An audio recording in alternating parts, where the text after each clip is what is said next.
July 30 രാവിലെ 7:30 പെരിയാർ രൗദ്രഭാവത്തിലാണ്.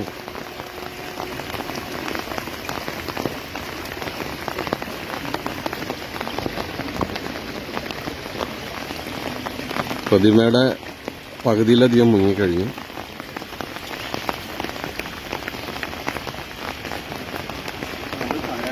ക്ഷേത്രം ഏകദേശം മുങ്ങിത്തുടങ്ങിയിട്ടുണ്ട്. മേൽക്കൂരയുടെ അടുത്തെത്തി.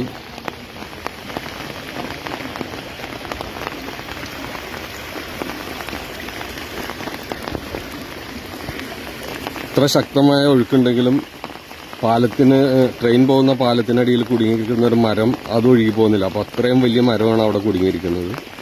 പുഴ നിറച്ചും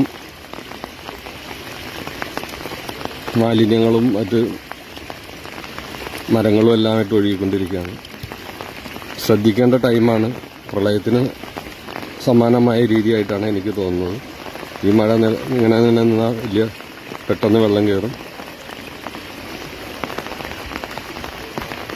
ഒരു അരമണിക്കൂറിനുള്ളിൽ ഏകദേശം 1.5-2 അടിയോളം വെള്ളം പൊങ്ങിയിട്ടുണ്ട്.